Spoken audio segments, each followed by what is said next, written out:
Hello, I'm so happy you're here. I'm your host, Una Duncan. Welcome to the show. And today I'm playing you one of my most popular interviews ever. And it's one of the earliest ones. You are going to meet Brigitte Gemme, who is the author of Flow in the Kitchen. And hold on. If that makes you want to peace out, because you don't exactly identify as someone who loves cooking, then this episode is for you. I've had so many clients who said they hated cooking and they really resented doing meal prep and spending time in the kitchen until they listened to this episode. Check it out. It's time to get your head out of your ass and start creating a life of no regrets. Whether you want to lose weight, get rich, or manifest a hot threesome on the beach, you're gonna want to turn this up. This is Goals, Grit, and some woo-woo shit with your host, best-selling author and professional butt kicker, Una Duncan. Oh my goodness, Brigitte, I am so excited for this chat because I've been spending the last few days reading your book, which I was so thrilled to get an advanced copy of it. I think it actually came out yesterday. Am I right?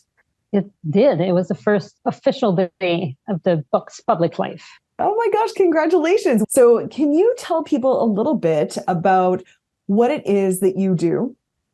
Sure. I decide what's for dinner for people. Somebody's got to do it.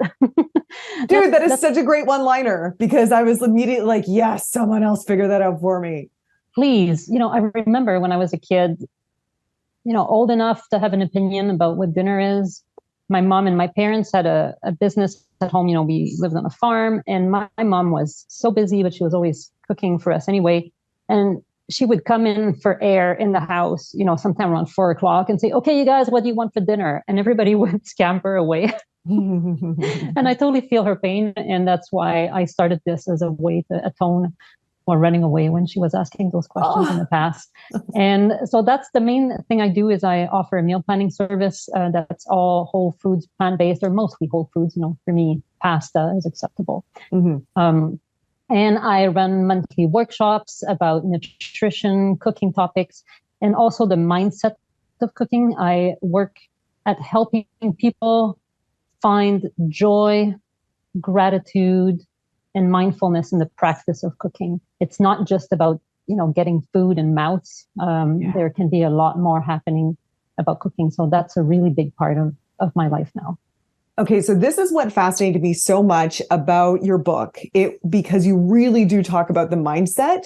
And it wasn't until I read your book that I realized how blocked my mindset was about cooking and food prep. And as soon as I read it, it seemed so obvious. All the things I tell people about exercising, you were telling me about cooking, because I am definitely one of these people who's like, I hate cooking. So I wanted to start off, you were obviously a big fan of cooking. And I wanted you to kind of just convince me a little bit about why we should cook. Are we just going under the assumption that if we don't cook at home, then we're not going to eat healthy enough? Is that the basic reason, or is there any kind of deeper spiritual something that you want to convince me on here?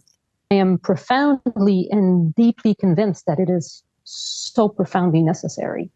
And I could, I guess, farm that out to someone else, but it would not be up to what I think is really essential. I became passionate about that for a few reasons, but one of them increasingly for me has become health. In 2020, I lost my father to a prolonged downhill, awful struggle with dementia. And that really brought home to me how our lifetime habits have a big impact on our life in the long term, and we may not think about that a whole lot when we're in our 20s and even in our 30s.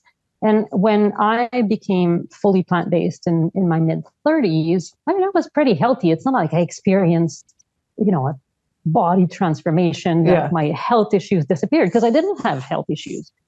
But when I see the things that happen later in life, and sure, eating a plant-based diet is not a silver bullet, but it does reduce a lot of risks, statistically speaking, right? And I don't want to put myself there. So that's definitely a huge motivation for me today. And the food is, my husband's a doctor, and often we hear physicians, with all due respect, that tell their patients, oh, it doesn't matter what you eat. Yeah. are you out of your mind? Yeah. How can you possibly think this? You are physically what you eat. And some people don't really care about that. And so they maybe shouldn't be in charge of cooking. Well, but definitely. I care. Yeah. And I care too. You do not have to sell me on healthy food. I'm totally with you on this, as you know. But I'm a little less convinced that I have to cook it. This is what I want your help with. Like, is there a reason that I have to cook that food? But I mean, if you have endless money, right? Which, I mean, some people do. Sure. You can hire maybe someone. It will take you quite a while to find the right person, but you can hire someone who will cook food exactly to your specifications. And they will become a friend and a confidant, and they will know how you feel and what you need, and they will cook just the right thing for you, and they will have a relationship with you, so they will make sure that the food is good, right? But you're saying like a restaurant won't do that, getting takeout won't do that, even if it's kind of pseudo-healthy takeout or pseudo-healthy prepared foods. You're like, there's something to the intimacy of preparing food with love. Yes, it's perhaps a classic Buddhist thing, even that, the love you put in the food continues into the food. But I mean, think of the working conditions in restaurants. I mean, people are hardly scraping by. They're there to do their job, but they're not there to put the love in the food necessarily. Right, the other thing we have to realize is that all the companies that sell food to us, for the vast majority of them, I mean, they want us to come back. And they want to hook us onto food that makes us feel like, whoa, this is good, right? Sugar, salt, and how do you achieve that? A lot of salt, a lot of added fats, a lot of added sugars. And those are not the things that are statistically proven to help us have a long, happy life. Right. And there are out there some exceptions. There are companies that are working hard at making foods that are a lot healthier, that have no SOS, no added oil, sugar, salt. My experience has been that they're not great. I think I can do better at home, and I think it can also be cheaper to do it myself. And there's also a great satisfaction and empowerment when you take control of your food and you feed yourself the food you've made, even if it's really simple, like soup. You're like, I did this. Yeah. Yeah. And it's so satisfying. So it's worth a shot. Yes. Okay. So you are totally pro cooking, but one thing I thought was interesting is you were anti cookbooks. Yeah. Tell us about embarrassing. And you got the cookbooks behind you. But here's some of the things that I thought was really interesting. You went on to say at one point that consuming all these beautifully glossy photos of the perfectly arranged fork and the herbs on the side and blah, blah, blah, like all this food porn, you actually you don't say this directly, but you sort of hint that consuming all this food porn is as bad for our home cooking life as consuming sex porn would be for our sex life, in that it just gives us a completely unrealistic idea of what we should be expecting of ourselves. I think so. I mean, there's conflicted studies about actual porn, okay. Porn, you don't have to be an not expert on that. That's okay. As a sociologist, I don't want to commit here. Right. But clearly, as we scroll through like Instagram, beautifully staged photos, and these reflections came to me as a food blogger. I was looking at ways to improve my food photography, right? Because when I was wondering what is going to happen with my business, where's this going? Well, the pull to publish recipes with really nice photos is huge. That's how you succeed on Pinterest. That's how you succeed on Instagram, is to show these beautiful pictures. And being a bit of a rebel, and I approached those food photography classes with a bit of a critical eye and thinking, well, that's not true. Like, why do you show this to people? Like, how is this helping people create a realistic game plan for their home cooking? And also, I had this roommate 30 years ago. It was quite amusing. You would cook with her, and it was, I don't know, spaghetti sauce, something, right? And she smoked paprika. I don't have smoked paprika. That's it. I give up. There's no way this is going to happen. Abort, at the end of the cooking. But I think having these instructions, having everything fed to us in a certain order that we're supposed to do, in a way, it puts us on autopilot. And that's how I feel about exercise. I'm happy, just tell me what to do, right? And I'll do it. But for cooking, I don't think it's a sustainable way to go that you constantly have to be told what to do, because maybe your fridge won't fit the specifications of the recipe. Maybe your family is allergic to some things, or you just don't have the exact time to cook the exact thing. But so it creates a despondency to the recipe, a dependency, and it stifles our capacity to learn. When you're doing your own thing and paying attention, because something you might mention later, but there's a whole chapter in the book about leaving your phone outside of the kitchen. And I love having a phone if it's like to listen to a podcast or listen to music or talk to your mom, maybe, although talking to your mom might be tricky in terms of attention.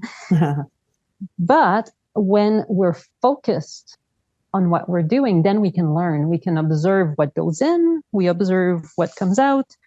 We can learn to cook by sound.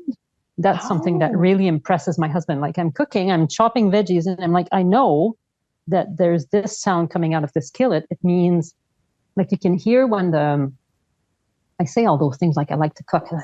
Like, don't think I like to cook. But I just do it a lot. But you can hear when there's less liquid in the skillet, right? The sound changes, and that maybe means it's time to add the next vegetable. And but if you're, responding to stuff on social media at the same time, and I mean, there's a lot of distractions asking for our attention anyway. So if we add on top of that the phone, because by the way, we're trying to escape because, we don't like cooking, right? But then we don't get to learn. And that's why I really encourage people to have this experimental approach to cooking. But you have to accept that it might be more simple as you get started. As opposed to, again, those glossy, beautiful photos that have like multi-step recipes with like, oh, by the way, go back to page 42. And make the sauce that has 12 different ingredients. And exactly. Forget it. So if you might start with a simple thing like making soup. Soup is very forgiving and so satisfying.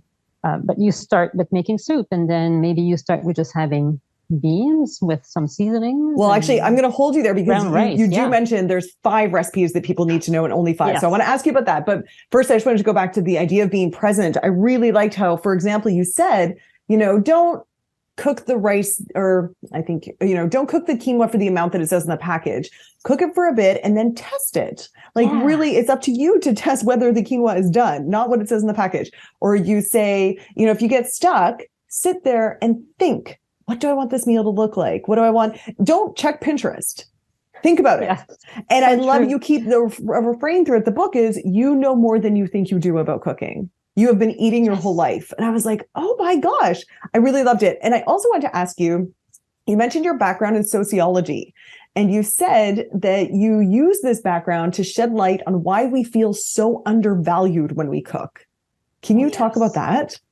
Yes. I think recently I've been also reading, having a tween girl, tween daughter. I've been reading a little bit about media and what kind of movies we pitch to girls and boys. And for example, let's take a little detour from cooking here, rom-com kind of movies, chick flicks, right? Yeah, I love those.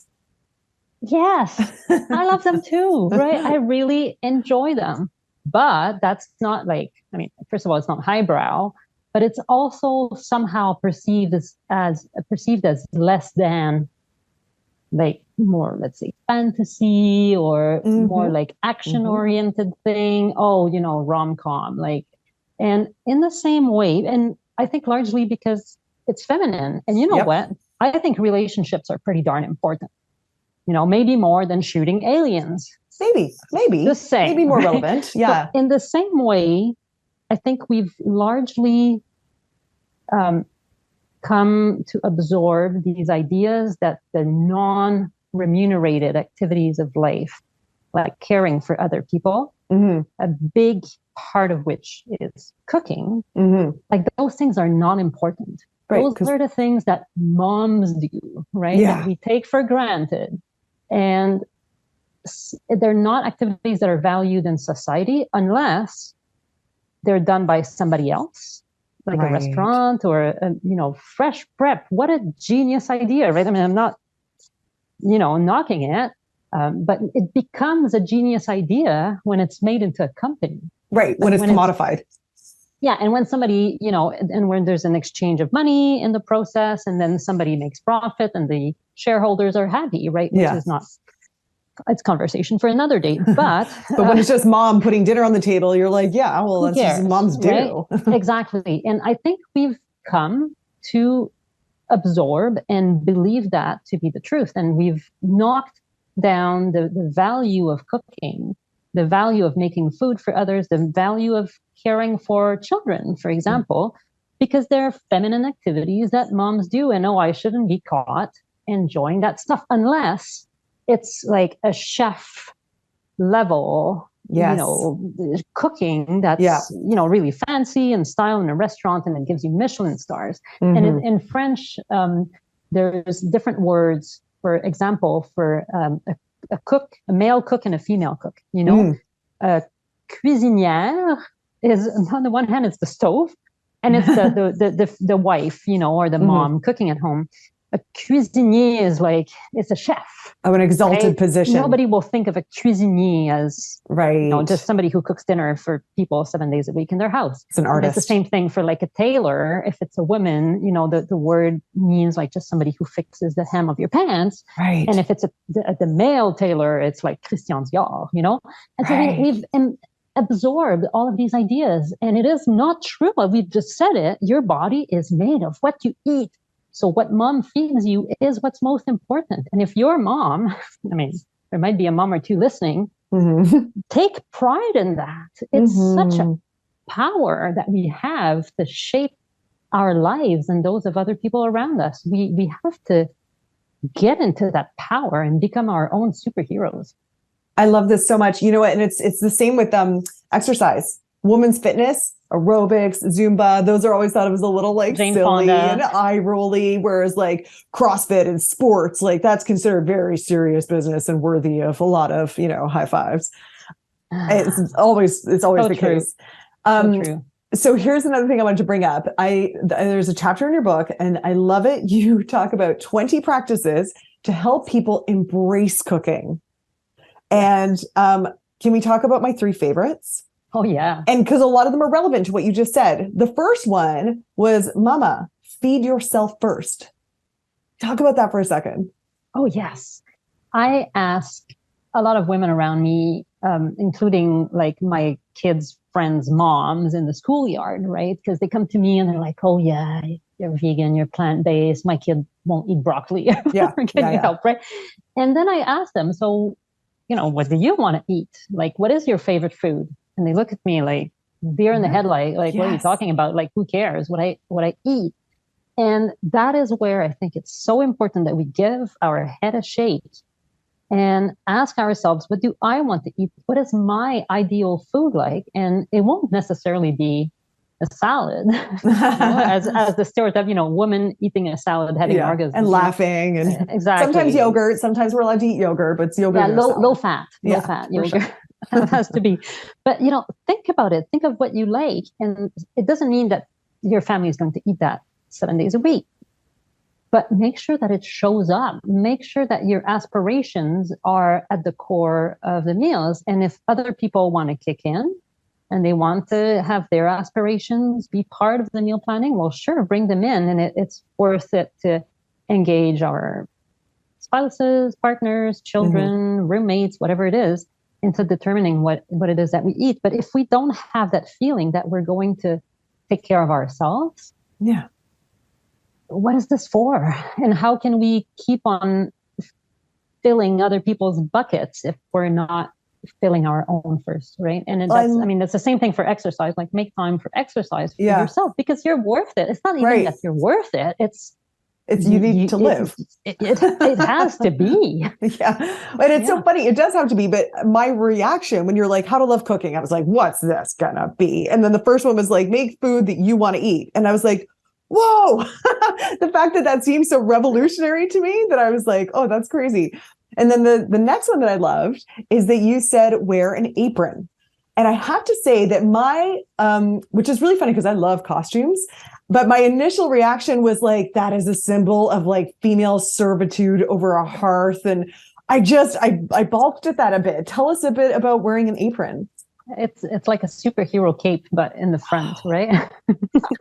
It's funny you mentioned, our grandmothers, and again, see, like we think of old-fashioned female providers of food as something that we can't aspire to. And I mean, I'm all for having amazing careers and all that, right? But nourishing other people also matters. Right? I mean, there should be an award for that somewhere. But so it's funny you mentioned that, because my mother, as she was cleaning up her house recently, gave me some aprons that she had made my mom went to it was called the Institut Familial, the Family Institute, which was like a high school for future housewives. Yes. Yeah. Family studies. And she had quite the education. She didn't really become a housewife, but she made these aprons for herself, and they're very matronly. Aww. And they have pockets, women want pockets. That's really the key. Forever. I find that when you put on the apron, and it's your favorite apron, you buy one that you like, you put it on, it's role playing, right? It's like you can get into a personality. You can kind of shake your head around, and it's the same thing as I'm a bit of a runner. Putting your running shoes or putting your running clothes next to your bed, and you roll out of bed and into your gym clothes or running clothes, and you're not going to bail. Yeah. Once you're there, like, oh well, I guess I'm a runner. And what does a runner do? A runner runs. And so if you have an apron on, well, you're a cook, and a cook cooks. Yeah. And you feed other people. And maybe it's like I need a ritual. I think I need to start a fashion line of like inspirational aprons. Yes, you do. But it is a superhero cape. And I love that. Don it and move into the role. I love this. Okay, so then my third one that I loved in this chapter, I want it. It's so good, you guys. Anyone listening, you have to go get this book to find all of the 20 ways that you will start to love cooking. I'm going to tell you my third favorite, which was high intensity interval cooking. I knew you'd like that one. Oh, I love that one. Tell us about it. Yeah, basically it works for exercise, so it's got to work for cooking too. There's a lot of metaphors also in the book from running. Some of my early readers were like, what's a 5K? But I'm a runner, so it made more sense to me. But so high intensity intervals cooking means working really hard at cooking for a set period of time and then taking a break. And I get that from writing. I'm a lifelong procrastinator, but somehow I managed to get a PhD in 4 years. And that meant a lot of, and write a book. It meant a lot of sprints. And that's the only way I work. It's like at first I resent it, but I'm like, I'm just going to do it for 10 minutes. Yeah. And then I get a 1 minute break to surf the internet. Do 2 push-ups or whatever, right? And it's this feeling that you're worried you're never going to get off the hook. You're worried when you start something that it will take forever, that it's going to be drudgery and a chore and awful. So when you say, okay, I do it for 10 minutes and then I get a 2-minute break. We're silly, Yeah, I love it. No, it's a great mindset trick. It works in almost every area. Totally. And somewhere in that same chapter, I think I say, if you fall off the bandwagon of cooking and prepping all this, it's usually a big mess, right? To get restarted. It's not like you can just get going again because maybe your kitchen is a mess and you don't have groceries or anything. But just choose like one thing you can do for 5 minutes. And if after 5 minutes you need to stop, that's fine, right? But give yourself a chance to do it for 5 minutes. Take a break and think, do I want to keep going? Is it worth it? Okay, let's do another 5 minutes. It's a conscious decision. No one's forcing you. Absolutely. Yeah. With cooking, it's a little trickier than with exercise, because if there's things that are hot and are ongoing, well, please remember to turn off the stove, right? Yeah. If you're going to step out of the kitchen. But just promise yourself a break. I think that's the key here. I love that. One thing that you said is that you said that cooking used to be more of a group activity. Can you explain that? Tell us a little bit about the history of that. Yeah, I think so. I think in a lot of countries, even today, that are not living in individual boxes as we do in most of the West and North, of the global North, let's put it that way. A lot of people in farmer places also cook in open kitchens. right? That are often open to the neighborhood. There's people walking in and out. Yeah. You might see your neighbors as well. If we think historically, this is a party trick. My grandmother had 17 children. Whoa. And really, really quickly. That's a lot of cooking. That's a lot of cooking. That's a lot of children. But really quick, first of all, they had to rely on each other, you know, sister-in-law with sister-in-law and neighbors. They had to work together to somehow survive, literally. And then after just a few years, the bigger kids were part of the family reproduction system, where they would care for the younger kids. They would also be participating in cooking. So we didn't have this isolation that we have today of one person cooking all by themselves and almost not talking about it with other people. Yeah. And what has been really transformative in my life and what brings the most joy to me and all those practices, it's cooking with other people. And I've done it in person, which is always awesome, where we would get together and do a big batch cooking session, you know, and we take each some of the food home. But also even doing it on Zoom is something I've really enjoyed this year with a bunch of clients. We get together every other Sunday and we cook and we chat, and it's, you know, how's your husband? So-and-so had a sick child. Oh, you've had a new job. And so there's that neighborly approach. Of course, we're all over the map in like 5 different time zones. Yeah. But it brings a social aspect back. It also brings normalcy. Oh, there's other people cooking. Are you all cooking the same meals? When we do the cooking club, more or less. We more or less follow my meal plans, but some people will be just doing a version of it. They might be doing just like one soup and then they, you know, check out. And other people will be staying for the whole 2 hours and doing 7 or 8 different prep steps. It really varies, but we all have something in common. Yeah. And we see that it's normal to spend time cooking. I mean, I hate saying that. Something that makes me feel really bad, that I felt really ambiguous about as I was writing the book, is that there's all these books, you know, the bestsellers. If you look at what's, you know, the top sales on Amazon for the cookbooks, they're all like quick, easy, fast, simple. Right. I'm good with, but we're just trying to erase it as much as possible. Yes. And, you know, get it out of the way. And a lot of the message of the book is like, yeah, you can make it quick, but you don't necessarily always want to. It depends on your specifications. I mean, you can't have it all at the same time, is what we say. And I talk about this idea also of project management, where, well, there's how much time you're going to invest, how much money and how much energy, and what are your specifications? You know, what is it that you want out of the food? And if you want this really, really fancy food, I hate to break it to you, but you're going to have to spend some time.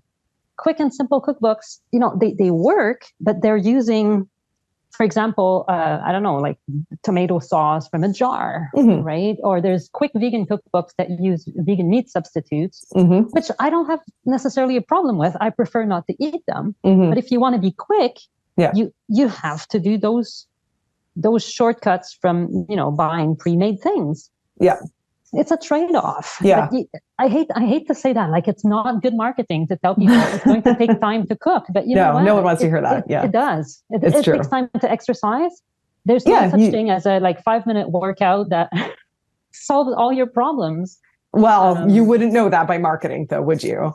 Exactly. And it's the same thing for cooking. And we have to be critical consumers of all the ads and also the content, because at the end of the day, blog posts and cookbooks are kind of an ad as well. You know, they're content that's there to entertain us, but also the longer you look at a blog post, the more ads you see, right? And so if the content is appealing and there's nice photos and you're like, yeah, I can do this. And then the blogger gets more income, and I'm all for bloggers getting income. Sure. That's really important. I love some bloggers are really creative and coming up with they deserve it. New ingredients and stuff, right? But that's not what I can cook in my, you know, Monday to Friday kitchen. On Saturday night, if I have nothing else to do, you know, sure, I'll get into creating a feast with all these different recipes, and that'll be super fun. Right. But it's not a realistic. Sustainable way for Monday to Friday. So speaking of which, would you tell us about the only 5 recipes we need to know? Because I think this is such a great hook. Tell us, what are those 5 recipes? Yeah.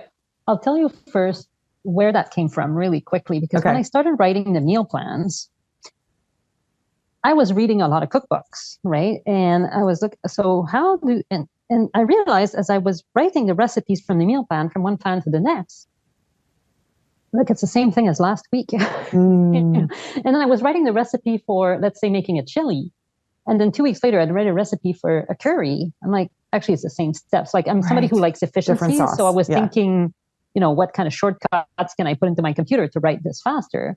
It's different spices, it's different seasonings and this and that. But at the end of the day, like, it's the same structure. And sure, you could do it a little bit differently. You can do this step instead of this step first. But once you understand the structure, then you can port that same structure into creating more recipes. So what are those 5 recipes? It changes depending on the day you ask me. But roughly speaking, in the Western cooking canon of healthy vegan food, there's stir fries. Roughly things that go in the pan, it's hot and it's quick. There's soups and stews. It's easy, and stoops. Stoops are in between. So soups have more liquids, stews have generally less liquids, and stoop is often what happens to a soup after you leave it in the fridge. And if there's like a grain, it absorbs the liquid and it's pretty thick, right? Yeah. It's great for lunches. There are roasted things or roasted foods. Some people like to call, bake sheet, one sheet dinner, pan dinner or something. Sheet pan dinners. There you go. Where you put a bunch of things on a sheet pan and you put them in the oven. There's sauces, but sauces are really kind of a variation on soups and stews, right? Yeah. Often they're more blended. Sometimes I like to put pizza in there, but I like to say this over that as a form, and pizza is not that far from pasta, because you have pasta and then the sauce on top. Well, pizza is kind of a grain base that's made into a pie with ingredients on top that you haven't blended, unlike the ones that go in the stew, but there's still the ingredients on top. Which could also be like a bowl. Oh, yes. And salads and bowls would be the last category, with salads being mixed together and bowls being different piles of ingredients that don't touch so much. And I'm being a little facetious when I say that, but once you understand the structure of those, and of course, in a bowl, you might have a little bit of a stew, right? And so there's a bit of mix and match. And my approach to cooking is to decouple weeknight cooking from the weekend batch cooking.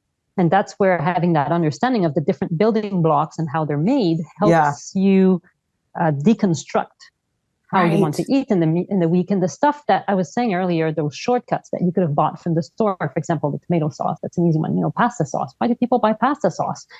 I hate buying pasta sauce because then you need to take the glass jar out for recycling. Right. That's too much work. I'd rather cook the sauce myself, right? And not be stuck with a jar. And the jar makes me feel guilty. Okay. Glass is not really recyclable, right? So I can make something and I save myself that trouble. So you can be creative about what the 5 recipes are. But basically, at the end of the day, it's a lens to look at recipes through. Yes, but you're saying on weekends, if you make a grain, a protein, roast a bunch of veggies or chop up a bunch of veggies, then you can assemble these. That's what you do on the weekend. You make these building blocks. Totally. And then throughout the week, you can throw it all together for a stir fry. And then it becomes a stew. And then the next day it's a bowl. And you just add different kind of spices and ingredients and condiments to make it a different flavor profile. Something like that? Absolutely. Yeah. One thing that I would add to the weekend prep, I call it my minimum viable prep. Yeah. There always has to be some kind of grain, and I like to vary it every other week. We eat a lot of rice and pasta in the Western culture, but there's a lot of other grains. Right. Get your amaranth on. One. Exactly. Yeah. Amaranth is a complete protein. I didn't know that. Not that protein is anything I'm worried about, but I learned that this week. Yeah. But yes, definitely doing the grain, roasting vegetables, and definitely making a soup or stew. And if only because that is plug and play. Yeah, Insta-meal. Reheat and eat kind of dish that you will have your bases covered. If everything goes wrong, you can always pop that in the microwave. Any hangry moment. You're never going to result to let's just get takeout because you've got that stew sitting there. Because like eating plain quinoa, less appealing. It's a tough sell at the end of the day. Exactly. Even though it's a complete protein. And if you want to go deluxe, then it's nice to also prepare some kind of a dressing. Because I find, salads take a lot of time to make because there's all these different components to them. But if you've already prepared your greens, if you've already prepared your dressing, if you've already, say, roasted vegetables, as you mentioned, and you've got your grains, then it's pretty quick to pull it together. If you ask me to make a salad on a weeknight, and I mean, I work from home, I don't have that many excuses, but I don't feel like it. Yeah. But if the dressing is there, I open the fridge, I'm like, oh, okay, I got this. Yeah. I love it. Brigitte, this has been such an awesome conversation, and I really, really genuinely loved your book. Please tell everybody where they can find your book, where they can learn more about what you do, how they can participate in one of your meal prep parties. It would be wonderful to have you over and cook in my vegan family kitchen with me because I always like to have company. So anyone can go to veganfamilykitchen.com. It's not just for vegan and the cooking clubs. We don't handle animal products. On screen, anyway, I hope. Everyone's cooking up some fried chicken no vegan police, screen. Right? The vegan police is not involved. So veganfamilykitchen.com, you can learn all about what I do. There is a 5-day meal plan that people can download there to get started, to get a feel for what it is to decouple that prep from the weeknight cooking.